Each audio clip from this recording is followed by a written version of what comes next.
Oh, Akbar.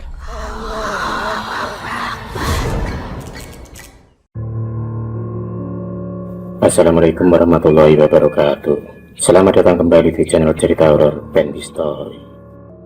Namanya Susu Aji Wijaya Kusuma. Konon ilmu ini bisa menjadikan pemakainya awet muda dan mampu memikat laki-laki. Seperti halnya kembang Wijaya Kusuma yang senantiasa mekar di kala bulan purnama tiba. Setiap kali tiba bulan purnama, Hadi Parti serasa disiram air bunga. Aroma keharumannya begitu memabukkan jiwa, membuat Parti serasa menemukan gairah muda yang menggelora. Pada saat seperti itulah, dia bisa bertemu dan bercinta dengan gadis muda dan cantik bernama Yani. Tapi anehnya gadis yang dikencaninya itu tak pernah dikenal sebelumnya dan tidak diketahui asal-usulnya. Baru beberapa waktu kemudian dia mengetahui kalau ternyata wanita yang bercinta dengannya itu tak lain adalah penjelmaan roh gaib. Lebih gilanya lagi, wanita gaib itu tidak lain adalah arwah neneknya sendiri. Bagaimana hal itu bisa terjadi? Inilah kisahnya. Ceritanya bermula pada saat Parti baru pulang dari kondangan di tempat saudaranya di desa tetangga. Dengan berjalan kaki, Parti sendirian menyusuri jalan desa tak beraspal yang sepi dan senyap itu. Untuk malam itu bulan purnama bertengger di atas langit, sehingga Parti tidak perlu membawa senter untuk menerangi perjalanannya. Saat melintas di sebuah perbukitan kecil di dekat persawahan, tiba-tiba Parti melihat sosok seseorang perempuan berambut panjang tengah duduk di atas sebuah batu besar. Tadinya Parti mengira perempuan itu pria atau kuntilanak. Tapi setelah dilihatnya, kaki perempuan itu menginjak tanah. Hadi Parti pun jadi tenang. Parti kemudian mendekati perempuan itu. Ketika sudah sampai di hadapannya, tampaklah dengan jelas wajah perempuan itu diterpa cahaya rembulan. Ternyata dia masih muda dan cantik. Parti pun menelan air liurnya, merasa takjub melihat kecantikan si wanita. Dasar Parti, mata keranjang. Dia jadi penasaran dan ingin berkenalan dengan gadis itu. Parti pun kemudian menanyakan siapa namanya dan kenapa malam-malam berada di tempat itu sendirian. Wanita itu pun menjawab, namanya adalah Yani. Dia sedang menikmati indahnya bulan purnama. Dia tidak takut berada di situ sendirian karena dia sering berada di situ setiap bulan purnama. Parti pun bertanya lagi karena dia belum pernah melihat dia sebelumnya. Wanita itu kemudian menjawab, memang dia bukan warga situ. Dia tinggal di pinggiran hutan bersama si mboknya. Namanya Mbok Marijem. Beliau suka mencari tanaman dan akar hutan untuk dijadikan bahan jamu. Parti kemudian diam dan merenung sejenak. Rasanya dia belum pernah mendengar nama Mbok Marijem yang tinggal di pinggiran hutan itu. Tapi biar tidak mengecewakan gadis itu, dia pun kemudian mengangguk-angguk. Bagi Parti tak peduli apakah dirinya kenal atau tidak dengan Mbok Marijem, yang penting dia bisa berkenalan dan dekat dengan Yani. Akhirnya mereka berdua pun ngobrol. Rupanya Yani percaya dengan ucapan Parti, atau pada dasarnya dia gadis yang masih polos atau lugu. Ketika Parti mencoba duduk merapat, Yani tidak menolak. Hal ini membuat Parti semakin berani. Dia lalu memegang tangan Yani dan membelai rambutnya. Seperti dunia insan remaja yang sedang dipembuat asmara, keduanya bercengkerama dan bercanda ria. Pertemuan pertama pada malam itu sangat berkesan di hati Parti. Dia lalu ingin melanjutkan kembali pertemuannya dengan Yani. Tapi sayangnya, Yani menolak Parti datang ke rumahnya. Soalnya Yani mengaku nanti akan dimarahi oleh simpoknya. Yani hanya mau bertemu dengan Parti di bukit itu pada malam hari. Parti pun menuruti permintaan dari Yani. Lagi pula dia sendiri juga tak mau pertemuannya dengan Yani diketahui oleh orang lain, terlebih ketahuan istrinya. Maka pada malam kedua, Parti dan Yani kembali bertemu di bukit ujung desa. Mereka bercengkerama di bawah sorot sinar bulan purnama. Hubungan keduanya yang begitu dekat, seperti sepasang kekasih. Bahkan Parti yang sudah tak kuasa menahan hasratnya, mulai berani menggerayangi bagian tubuh Yani yang sensitif. Parti membisikkan ajakan untuk bermain cinta. Begitu cinta, ulang pun tiba. Yani mengiyakan ajakan Parti. Dia menurut saja ketika tangannya dituntun memasuki gubuk kecil di pinggiran bukit. Keduanya lalu tenggelam dalam permainan cinta yang dahsyat dan menggelora. Pardi tidak menyangka kalau Yani memiliki gairah seks yang menggebu-gebu. Rasanya seluruh persendian Pardi seperti mau copot dan tenaganya seperti terkuras habis saat bercinta dengan Yani. Hampir semalam suntuk mereka merenggut nikmatnya bercinta. Ketika malam sudah mendekati waktu subuh, Pardi dan Yani cepat-cepat bergegas pulang. Pardi tak ingin hubungan gelapnya dengan Yani diketahui orang. Yani sendiri tidak bisa setiap malam melakukan kencan rahasia dengan Pardi. Dia hanya mau bertemu dengan bercinta dengan Pardi di setiap malam bulan purnama tiba, yakni di sekitar antara tanggal 14, 15, 16, 17, dan 18 menurut kalender Jawa. Meski hanya singkat saja, Pardi merasa cukup puas. Yang penting dia bisa berkencan dan bercinta dengan Yani. Dia seakan mendapatkan sensasi luar biasa saat bercinta dengan Yani. Bahkan lebih dari yang dia dapatkan saat bercinta dengan istrinya sendiri. Pardi pun menjadi merindukan dan tak sabar menanti bulan purnama tiba.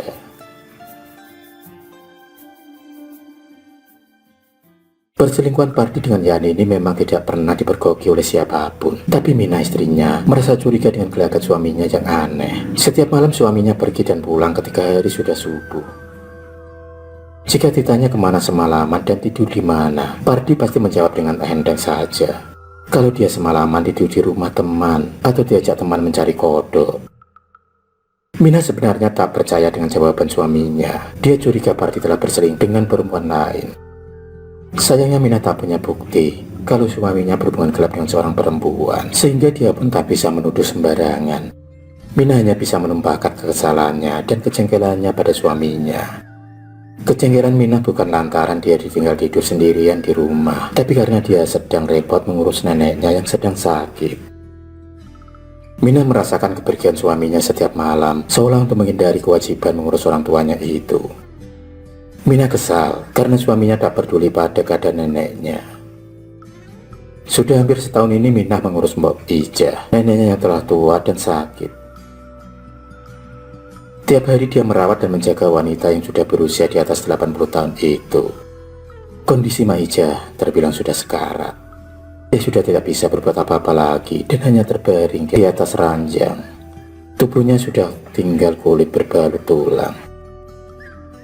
Untuk ukuran orang biasa, mungkin sudah jauh dari dia meninggal. Dokter yang pernah memeriksanya pun mengatakan kalau Mbok Ijah sudah tak mungkin disembuhkan. Kondisi organ dalam tubuhnya sudah rusak total. Dia hanya tinggal menunggu takdir menjemputnya. Tapi anehnya nafasnya masih terus mengalir dan bertahan hidup untuk beberapa lama. Konon, ini terjadi karena Mbok Ijah memiliki ilmu kesaktian yang belum dilepas dari tubuhnya. Dia menyimpan semacam jimat atau susu yang pernah berdaya guna di masa mudanya. Simpanan ilmu kesaktian itu yang tampaknya menghalangi perjalanannya kembali ke alam baka. Dengan kondisi Mbok Ijah yang demikian, tentu saja membuat susah Mina. Hanya dirinya satu-satunya keluarga dekat Mbok Ijah. Sudah berbagai cara dilakukan Mina untuk mengobati neneknya, mulai dari dokter, dukun, sensei, sampai tabib.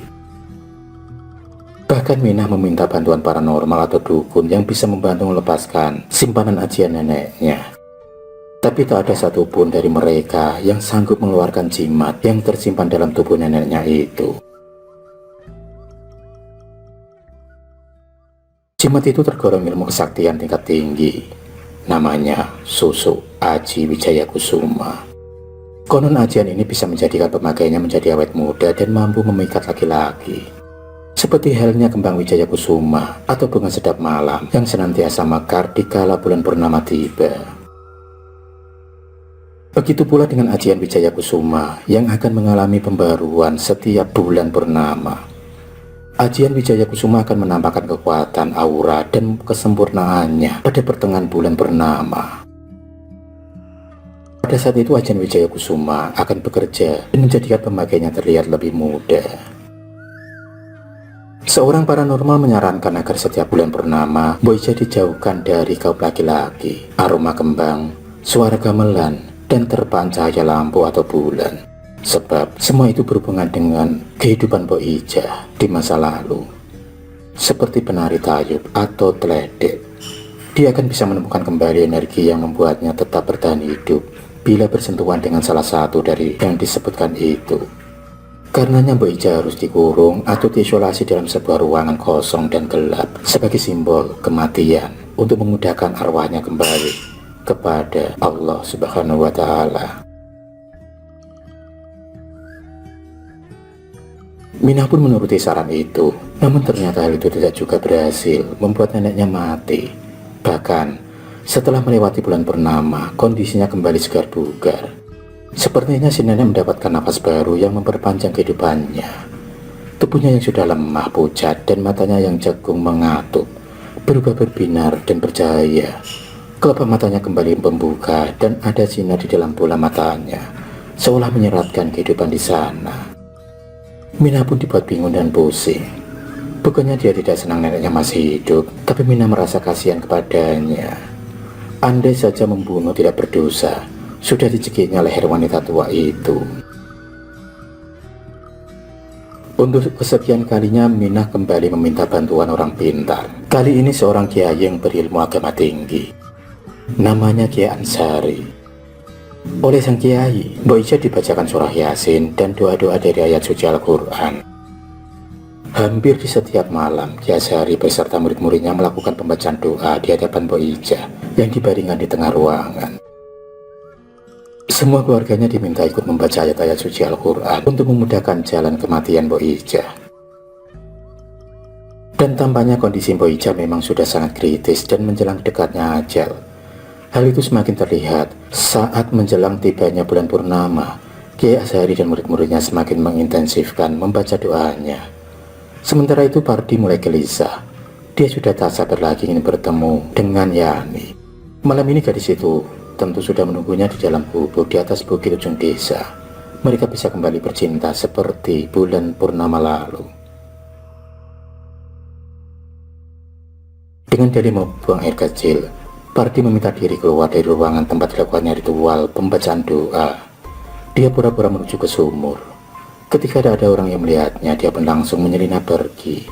Tapi rupanya dia tidak sadar kalau diam-diam Kiai Ansari mengintainya dari belakang. Pardi sudah sampai tiba di bukit tempat dia biasa berkencan dengan Yani. Tapi dia tidak melihat Yani berada di sana. Biasanya Yani suka duduk di atas sebuah batu. Pardi sudah mencoba mencarinya dengan mengelilingi bukit, tapi batang hidung Yani tak tampak juga. Tiba-tiba dari balik sebuah pohon muncul Kiai Ansari. Konon saja Pardi kaget dan heran. "Pak Kiai, bagaimana Bapak bisa sampai di sini?" tanya Pardi gugup. "Aku curiga dengan perilakumu, karena itu aku mengikuti dirimu. Aku tahu kamu sedang mencari seorang bernama Yani. Tapi malam ini dia tidak bisa datang," jawab Kiai Ansari kalem. "Bagaimana Pak Kiai bisa tahu hal itu?" protes Pardi kepada Pak Kiai. "Karena sebenarnya yang kamu temui itu bukan manusia. Dia menjadi orang Mbok Ija. Itulah kenapa Mbok Ija selama ini memang bertahan hidup. Sebab dia selalu mendapatkan energi setiap kali berhubungan ini denganmu. Dia yang mendapat sebagian inti kehidupan yang ada dalam tubuhmu. Tapi sekarang dia tidak akan bisa keluar lagi dari raganya, karena telah mengajarinya dengan ayat-ayat suci Al-Quran. Dia telah akan kurung dalam latar gaib," ujar Kiai menerangkan. "Bapak jangan mengada-ada. Mana mungkin Mbok Ija bisa berubah muda dan cantik. Dia kan sudah tua dan sekarat. Itu mustahil, Pak," bantah Pardi tak percaya mendengarkan keterangan dari Pak Ansari. "Kalau kamu tak percaya, ayo ikut aku." Sang Kiai lalu menyeret tangan Pardi mengajaknya pulang ke rumah. Sesampainya di rumah masih terlihat orang-orang duduk di ruangan tengah sedang membaca ayat suci Al-Quran. Tubuh Mbok Ija juga masih tergolek di atas bali-bali bambu. Kiai Ansari mengajak Pardi mendekati tubuh Mbok Ija. Dia mengangkat tangannya dan mengusap wajah Mbok Ija yang keriput. Ajaib, wajah itu seketika berubah muda dan cantik. Pardi pun terperangah kaget. Walau hanya sekilas perubahan itu terlihat, Namun, sudah dapat dipastikan bahwa itu adalah wajah Yani, gadis yang selama ini dikencani dan diajaknya bercinta di atas bukit. Karena takut menahan guncangan dalam jiwanya, Pardi pun jatuh pingsan. Keesokan harinya Boyca mengembuskan nafasnya yang terakhir, sementara Pardi masih terbaring lemas dan sakit. Tampaknya dia masih sangat shock dan belum bisa menerima kejadian yang dialaminya. Dia tak pernah menyangka bila yang diajaknya bercinta adalah nenek mertuanya sendiri. Bila tidak segera mendapatkan pertolongan, sakit Pardi bisa bertambah parah karena dia telah kehilangan banyak energi dalam tubuhnya dan mengalami gangguan psikis. Tapi untunglah berkat pengobatan dan terapi yang dilakukan Yajari, perlahan namun pasti Pardi kembali normal dan sehat. Pardi kini telah berubah menjadi orang alim. Dia tak mudah lagi tergoda oleh perempuan. Akhirul kalam, wassalamualaikum warahmatullahi wabarakatuh.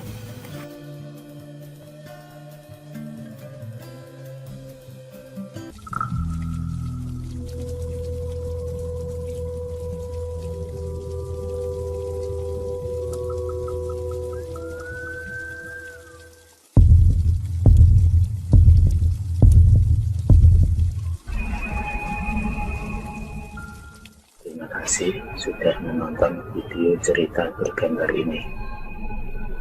Klik subscribe untuk terus mendapatkan video-video cerita bergambar selanjutnya. Semangat berkarya.